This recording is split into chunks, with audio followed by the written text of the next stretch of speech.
So, Girls on the Go is a community organisation that has changed the lives of thousands of girls, making the UK a less lonely place for girls. What kind of impact has Girls on the Go had on your life or the lives of the girls that come along? I mean, it's made my life very chaotic and very busy, but in the best way. I think it's just like a privilege to be able to help so many people and help so many women. And I think the lives of the women that we've helped, I think it's just basically made it a bit less lonely, a bit easier to find people and find friends. So. Do you get a lot of like positive feedback from the girls? A lot, Yeah, so like today we're doing a solo event, so everyone's come by themselves, and I think it's just nice because so many people want to make friends.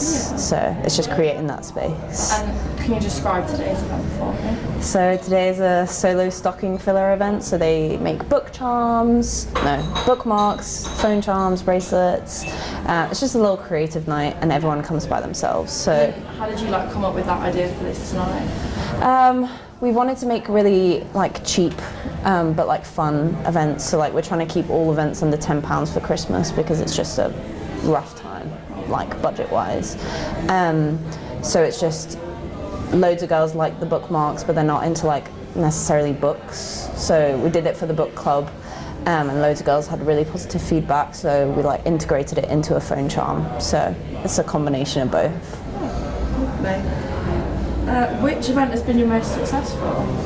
I would say our bingos.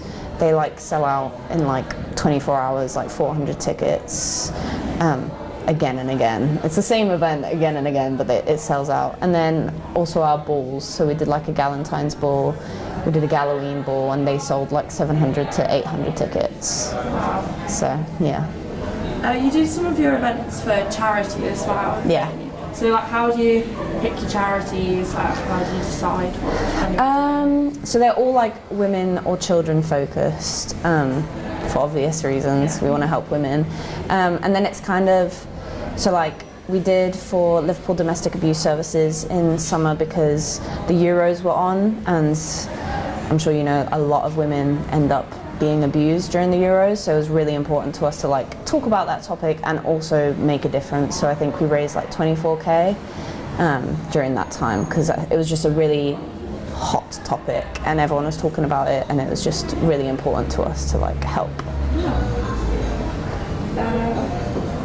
How do you like make your members feel welcome, especially new girls that come like solo events like this? Like what's your process to make people feel as like comfortable and as inviting as you can? So I like to be at a lot of events, but we make sure that we have like 1 or 2 event managers, so they greet every single person, say hi to every single person, kind of describe what's going to happen to every single person, make sure that they feel like listened to and welcomed, and like throughout the event we'll check on them.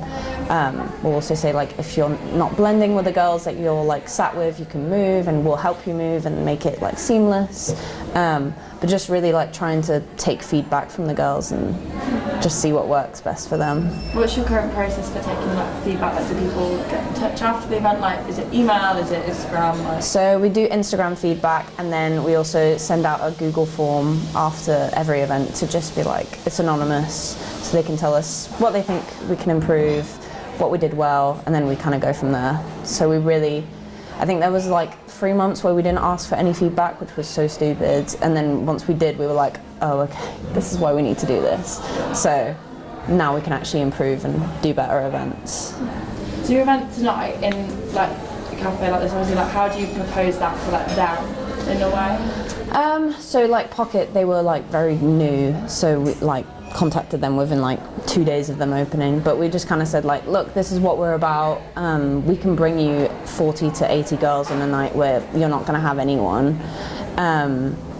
They would sell drinks, like we make sure everyone gets a drink, and it's just, I think, because we've got quite a big following on Instagram now, people like being associated with us, which is nice.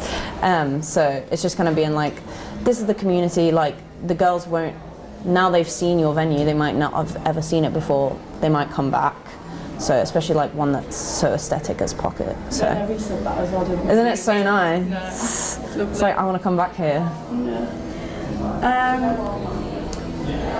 Do you think girls, obviously winter's very lonely, do you think you get more popular events like this in winter compared to summer? Do you think it's the same? I think it's more in winter Yeah. because it is such a lonely time. But I do think it also makes it really hard for people to go out. Like, it gets dark at 3, so it's really trying to like accommodate people and make sure that like it's as easy as possible for them to come to an event. But like last year I think we gained 10,000 followers over like 2 weeks in Christmas, and it was just like, okay, this is why, because you're so like, it's a lonely period. Whereas I think summer, like everyone's a bit more independent, they don't feel as lonely. So Do you think a lot of girls rely on Girls on the Go to like, what's the word? I don't know how to phrase it. like help them. Yeah, like help them get out their like comfort zone and everything. I think we're like a stepping stone, so I wouldn't say like, I'd say they might like get the courage. I think we like facilitate the first step in like making friends. I think once they put themselves out there to go to one, then it's like, oh, okay, I can do this. I can go and talk to more people.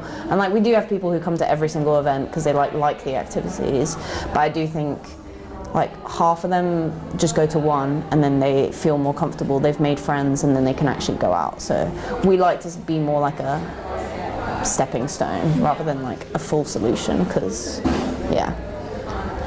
What advice would you give to any of the women like a bit nervous to come to one of the events? I would say to definitely come to a solo event. I think they're the easiest one to come to, and like a small one like this, I wouldn't necessarily recommend coming to like a bingo, because that's quite overwhelming, like even for the most confident of people. And I would just say like they can always message us on Instagram, like we'll literally like always answer ASAP. And just try and make them feel welcome. I'm also always open to like get a coffee with one person before. Like we really want to help. Like helping is like why we created it. So anything we can do.